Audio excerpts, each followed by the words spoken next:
चौथा पाद तीसरे पाद में अर्ची आदि मार्ग द्वारा परब्रह्म और कार्य ब्रह्म के लोक में जाने वाले की गति के विषय में निर्णय किया गया। अब उपासकों के संकल्पानुसार ब्रह्मलोक में पहुंचने के बाद जो उसकी स्थिति का भेद होता है उसका निर्णय करने के लिए चौथा पाद आरंभ होता है। उसमें पहले उन साधकों के विषय में निर्णय करते हैं जिसका उद्देश्य परब्रह्म की प्राप्ति है और जो उस परब्रह्म के आकृत दिव्य परमधाम में जाते हैं।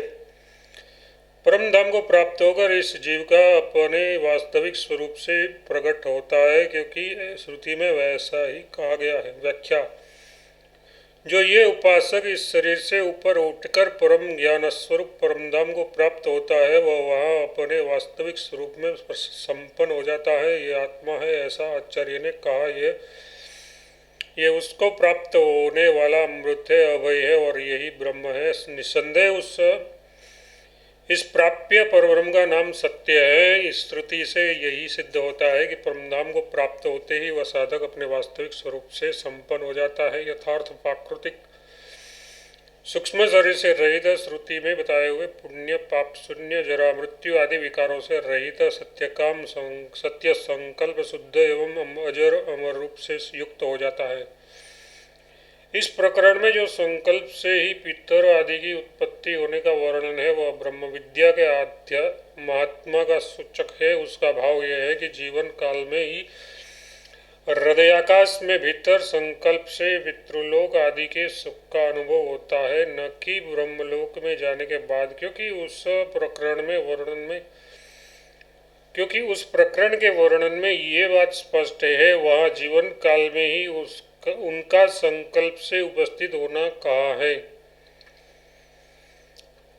उसके बाद उसके लिए प्रतिदिन यहाँ हृदय में ही परमानंद की प्राप्ति होने की बात कही है। तदनंतर शरीर छोड़कर परमधाम में जाने की बात बताई गई है और उसका नाम सत्य यथार्थ सत्यलोक कहा है। उसके पूर्व जो ये कहा है कि जो यहाँ इस आत्मा को तथा इन सत्य कामों को जानकर परमलोक में जाते हैं उसका सब लोकों में इच्छानुसार गमन होता है। ये वर्णन आत्मज्ञान की महिमा दिखाने के लिए ही है, किंतु दूसरे खंडन का वर्णन तो स्पष्ट ही जीवन काल का है। उक्त प्रकरण दहर विद्या का है और दहर यह परम परमेश्वर का वाचक है। ये बात पहले सिद्ध की जा चुकी है, इसलिए यहाँ यह नहीं कहा जा सकता कि ये प्रकरण हिरण्यगर्भ की या जीवात्मा के अपने स्वरूप की उपासना का है। संबंध: उस परमधाम में जो वह उपासक अपने वास्तविक रूप में संपन्न होता है उसमें पहले की अपेक्षा क्या विशेषता होती है, इस जिज्ञासा पर कहते हैं। प्रतिज्ञा की जाने के कारण यह सिद्ध होता है कि वह स्वरूप सब प्रकार के बंधनों से मुक्त होता है। व्याख्या: श्रुति में जगह जगह ये प्रतिज्ञा की गई है कि उस परब्रह्म परमात्मा के लोकों को प्राप्त होने के बाद वह साधक सदा के लिए सब प्रकार के बंधनों से छूट जाता है। इससे ये सिद्ध होता है कि अपने वास्तविक स्वरूप में संपन्न होने पर उपासक सब प्रकार के बंधनों से रहित, सर्वथा शुद्ध, दिव्य, विभु और विज्ञान में होता है। उसमें किसी प्रकार का विकार नहीं रहता।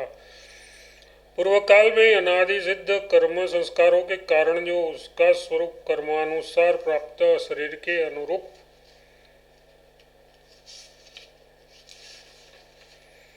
हो रहा था, परमधाम में जाने के बाद वैसा नहीं रहता। ये सब बंधनों से मुक्त हो जाता है। संबंध: एक ऐसे निश्चय होता है कि उस समय उपासक सब बंधनों से मुक्त हो जाता है। इस पर कहते हैं प्रकरण से ये सिद्ध होता है कि शुद्ध आत्मा ही हो जाता है। व्याख्या: उस प्रकरण में जो वर्णन है उससे ये स्पष्ट कहा गया है कि वह ब्रह्मलोक में प्राप्त होने वाला स्वरूप आत्मा है।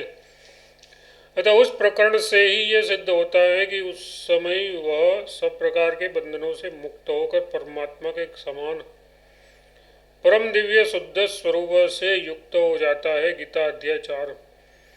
संबंध: अब ये जिज्ञासा होती है कि ब्रह्मलोक में जाकर उस उपासक की परमात्मा से पृथक स्थिति रहती है या वह उन्हीं में मिल जाता है। इसका निर्णय करने के लिए अगला प्रकरण आरंभ करते हैं। पहले क्रमशः तीन प्रकार के मत प्रस्तुत करते हैं। उस मुक्तात्मा की स्थिति उस परब्रह्म में अविभक्त रूप से रहती है, क्योंकि यही बात श्रुति में देखी गई है। श्रुति में कहा है, व्याख्या श्रुति में कहा है कि हे गौतम, जिस प्रकार शुद्ध जल में गिरा हुआ शुद्ध जल वैसा ही हो जाता है, उसी प्रकार परमात्मा को जानने वाले मुनि का आत्मा हो जाता है। जिस प्रकार बहती हुई नदियाँ नाम रूपों को छोड़कर समुद्र में विलीन हो जाती है, वैसे ही परमात्मा को जानने वाला विद्वान नाम रूप से मुक्त होकर परात्पर दिव्य पर ब्रह्म परमात्मा को प्राप्त हो जाता है।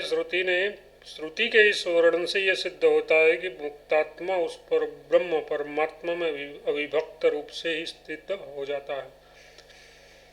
संबंध इस विषय में जैमिनी का मत है कि आचार्य जैमिनी कहते हैं कि ब्रह्म के सदस्य रूप से स्थित होता है, क्योंकि श्रुति में जो उसके स्वरूप का निरूपण किया गया है उसे देखने से और स्मृति प्रमाण से भी यही सिद्ध होता है। व्याख्या आचार्य जैमिनी का कहना है कि श्रुति में वह निर्मल होकर परम समता को प्राप्त हो जाता है, ऐसा वर्णन मिलता है, तथा उक्त प्रकरण में भी उसका दिव्य स्वरूप से संपन्न होना कहा गया है।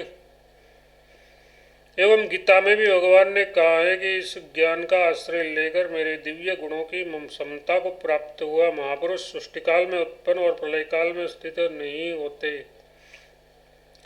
इस प्रमाणों से यह सिद्ध होता है कि वह उपासक उस परमात्मा के सदस्य दिव्य स्वरूप से संपन्न होता है। इस संबंध इसी विषय में आचार्य औडुलोमी का मत उपस्थित करते हैं।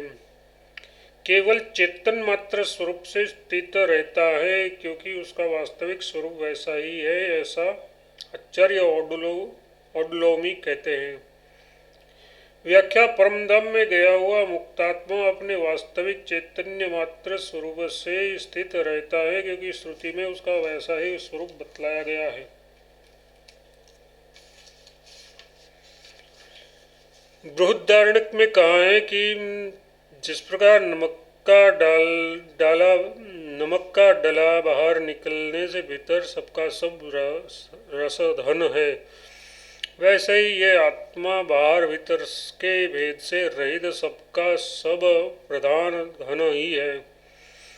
इसलिए उसका अपने स्वरूप से संपन्न होना चैतन्य घन रूप में ही स्थित होना है। संबंध अब आचार्य बादरायण इस विषय में अपना सिद्धांत प्रस्तुत करते हैं। इस प्रकार से यथार्थ औडुलोमी और जैमिनी के कथनानुसार भी श्रुति में उस मुक्तात्मा के स्वरूप का निरूपण होने से तथा पहले चौथे सूत्र में कहे हुए भाव से भी सिद्धांत में कोई विरोध नहीं है। ये बादरायण कहते हैं, व्याख्या आचार्य जैमिनी के कथनानुसार मुक्तात्मा का स्वरूप परब्रह्म परमात्मा के सदस्य दिव्य गुणों से संपन्न होता है।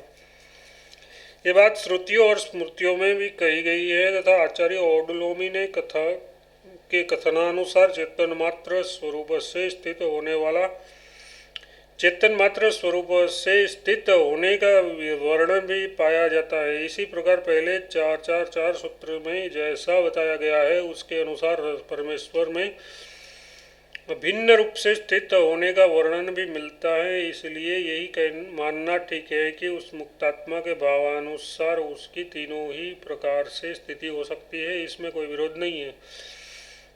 संबंध यहाँ तक परमधाम में जाने वाले उपासकों के विषय में निर्णय किया गया। अब तो उपासक प्रजापति ब्रह्मा के लोक को प्राप्त होते हैं, उनके विषय में निर्णय करने के लिए अगला प्रकरण आरंभ किया जाता है। यह प्रश्न होता है कि उन उपासकों को ब्रह्मलोक के भोगों की प्राप्ति किस प्रकार होती है। इस पर कहते हैं,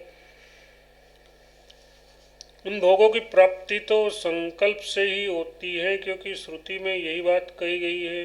व्याख्या ये आत्मा मन रूप दिव्य नेत्रों से ब्रह्मलोक के समस्त भोगों को देखता हुआ रमण करता है। ये बात श्रुति में कही गई है। इससे यह सिद्ध होता है कि मन के द्वारा केवल संकल्प से ही उपासकों को उस लोकों के दिव्य भोगों का अनुभव होता है। संबंध युक्ति से भी उसी बात को दृढ़ करते हैं। इसलिए तो मुक्तात्मा को ब्रह्मा के सिवा अन्य स्वामी से रहित बताया गया है। व्याख्या वह स्वराज्य को प्राप्त हो जाता है, मन के स्वामी हिरण्यगर्भ को प्राप्त हो जाता है, अतः वह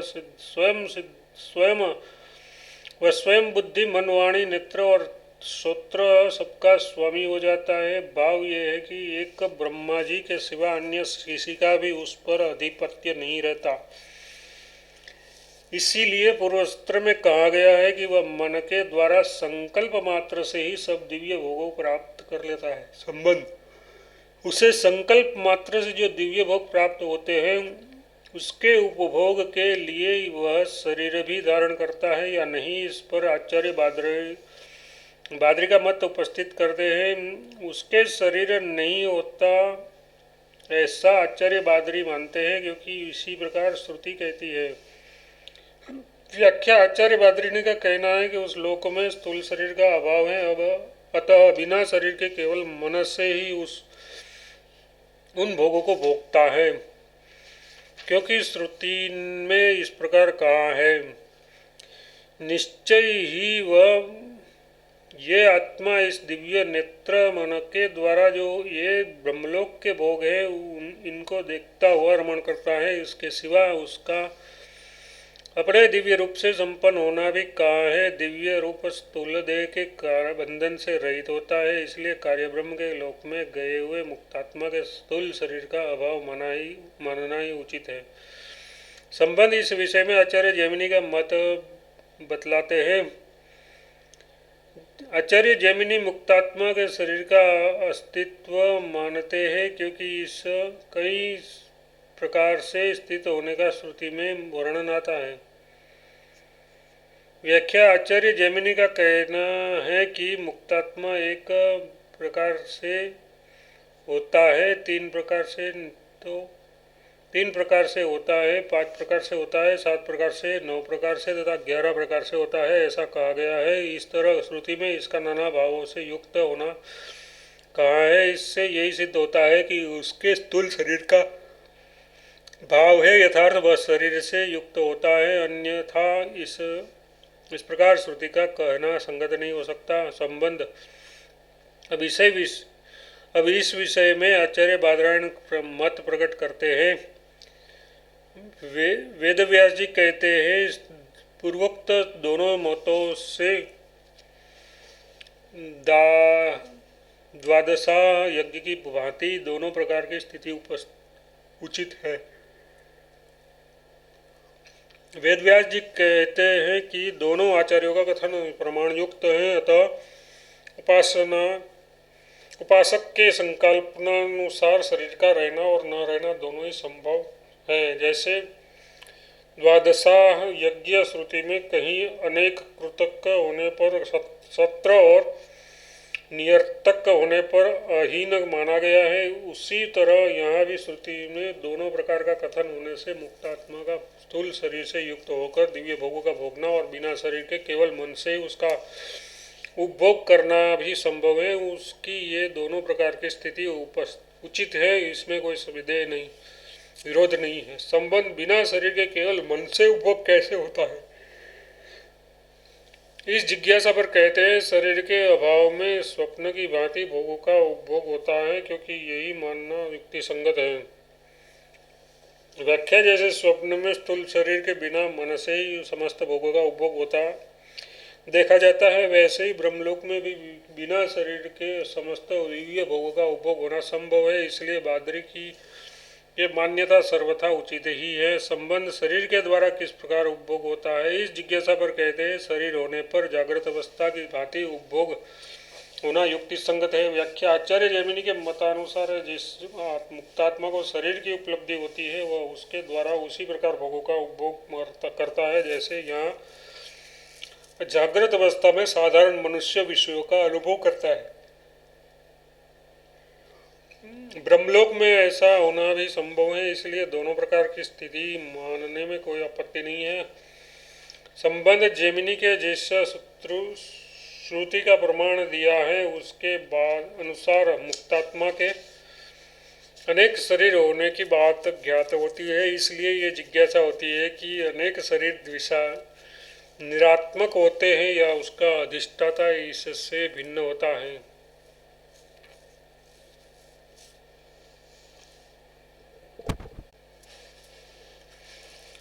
दीपक की भांति सभी शरीरों में मुक्तात्मा को प्रवेश हो सकता है, क्योंकि श्रुति ऐसा दिखाती है।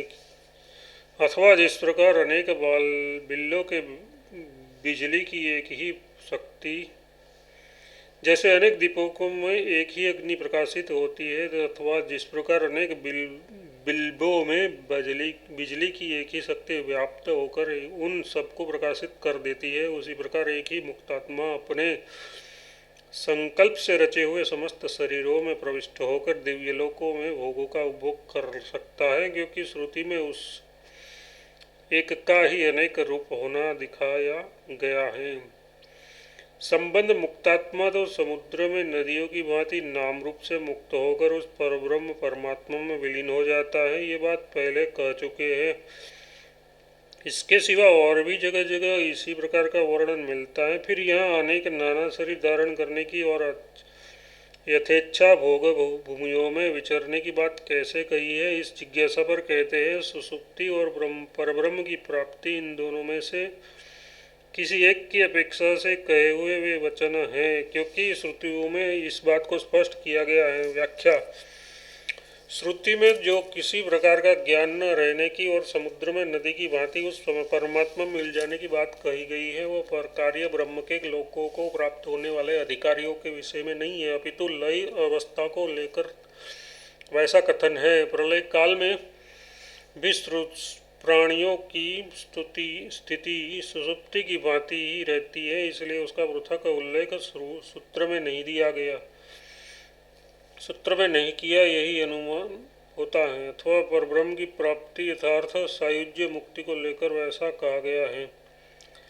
भाव यह है कि लय अवस्था और सायुज्य मुक्ति इन दोनों में से किसी एक के उपदेश से वैसा कथन है, क्योंकि परब्रह्म में होने जाने वाले अधिकारियों के लिए तो स्पष्ट शब्दों में वहाँ के दिव्य भोगों के उपभोग की, अनेक शरीर धारण करने की तथा यथेच्छा लोकों में विचरण करने की बात श्रुति में उन स्थानों में कही गई है। इसलिए किसी प्रकार का विरोध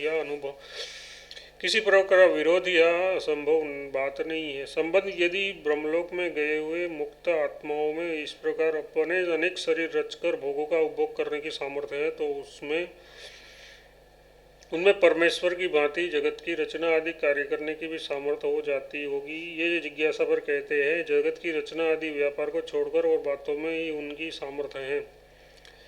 जगत की रचना आदि व्यापार को छोड़कर और बातों में ही उनकी सामर्थ्य है, क्योंकि प्रकरण में यही सिद्ध होता है तथा जगत की रचना आदि व्यापार से उसका कोई निकट संबंध नहीं दिखाया गया है, इसलिए भी यही बात सिद्ध होती है। व्याख्या: जहाँ जहाँ इस जड़ चित्तात्मक समस्त जगत की उत्पत्ति, संचालन और प्रलय का प्रकरण स्तुतियों में आया है, वहाँ सभी जगह ये कार्य उस परब्रह्म परमात्मा का ही बताया गया है। पर ब्रह्मलोक को प्राप्त होने वाले मुक्तात्माओं का सृष्टि रचना आदि कार्यों से संबंध कहीं नहीं बताया गया है। इन दोनों कारणों से यही बात सिद्ध होती है कि इस जड़ चित्तात्मक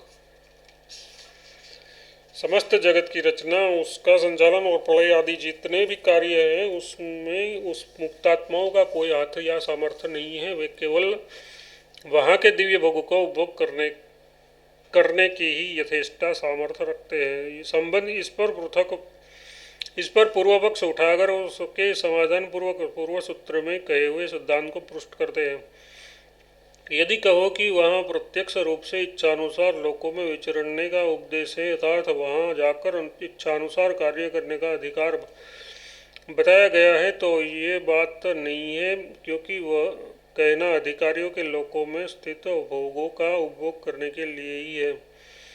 व्याख्या: यदि कोई ऐसी शंका करे कि वह स्वराट हो जाता है, उसकी समस्त लोकों में इच्छानुसार गमन करने की शक्ति हो जाती है, वह स्वराज्य को प्राप्त हो जाता है इत्यादि श्रुति वाक्यों में उसे स्पष्ट शब्दों में स्वराट और स्वराज्य को प्राप्त बताया है, तथा इच्छानुसार भिन्न भिन्न लोकों में विचरने के सामर्थ्य से संपन्न कहा गया है। इससे उसका जगत की रचना आदि के कार्य में अधिकार है, ये स्वतः सिद्ध हो जाता है। तो ऐसी बात नहीं है, क्योंकि वहाँ ये भी कहा है कि वह सबके मन के स्वामी को प्राप्त हो जाता है, अतः उसकी सब सामर्थ्य उस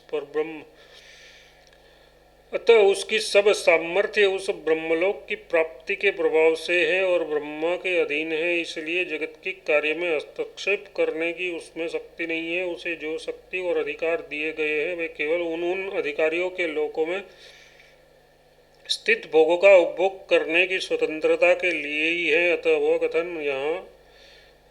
वह कथन वही के लिए है। संबंध यदि इस प्रकार उन लोगों के विकार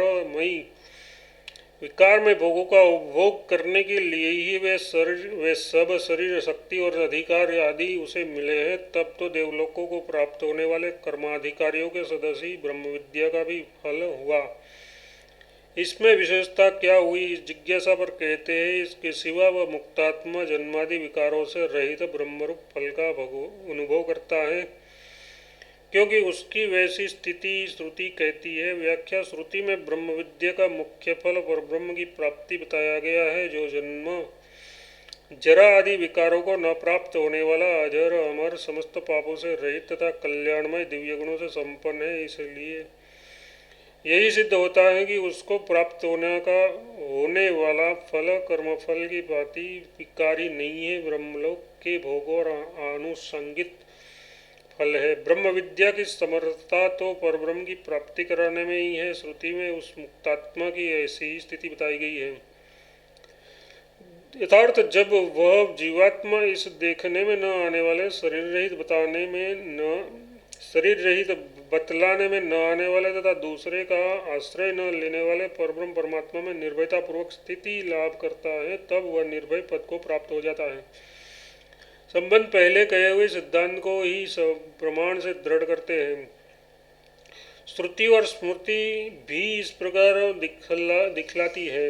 व्याख्या: श्रुति में स्पष्ट कहा है कि वह परम ज्योति को प्राप्त हो अपने वास्तविक रूप में संपन्न हो जाता है। ये आत्मा है, यही अमृत एवं अभय है और यही ब्रह्म है। ब्रह्मलोक अन्य लोगों की भांति विकारी नहीं है। श्रुति में उसे नित्य, सब पापों से रहित तथा रजोगुण आदि से शून्य विशुद्ध कहा गया है। गीता में भी कहा है कि इस ज्ञान की उपासना करके मेरे सदस्य धर्मों को यथार्थ निर्लिप्तता आदि दिव्य गुण कल्याण में भाव को प्राप्त हो जाते हैं। अतः वे न तो जगत की रचना के काल में उत्पन्न होते हैं और न प्रलय काल में मरने का दुख भी भोगते हैं।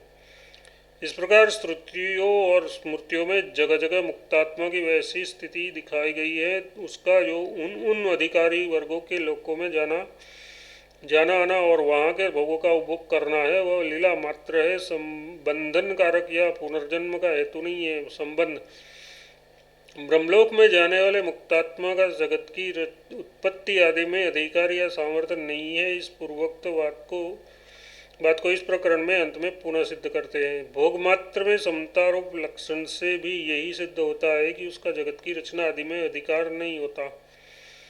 व्याख्या: जिस प्रकार वह ब्रह्मा समस्त दिव्य कल्याण में भोगों का उपभोग करता हुआ भी उनसे लिप्त नहीं होता, उसी प्रकार वह मुक्तात्मा भी उस ब्रह्मलोक में रहते समय उपासना काल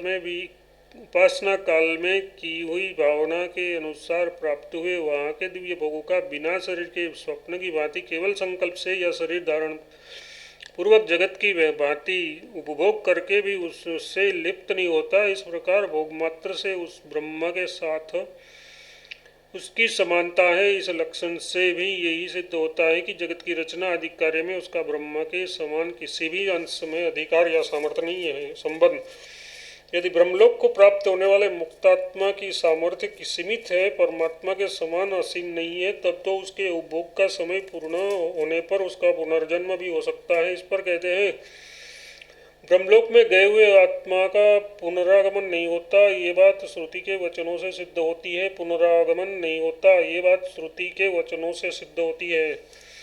व्याख्या: श्रुति में बार बार ये बात कही है कि ब्रह्मलोक में गया हुआ साधक वापस नहीं लौटता। इस शब्द प्रमाण से यही सिद्ध होता है कि ब्रह्मलोक में जाने वाला अधिकारी वहाँ से इस लोक में नहीं लौटता। इस अनावृत्ति शब्दातः इस वाक्य की आवृत्ति ग्रंथ की समाप्ति सूचित करने के लिए है। चौथा पद संपूर्ण वेद व्यास रचित वेदांत दर्शन ब्रह्मसूत्र का चौथा अध्याय पूरा हुआ। वेदांत दर्शन संपूर्ण।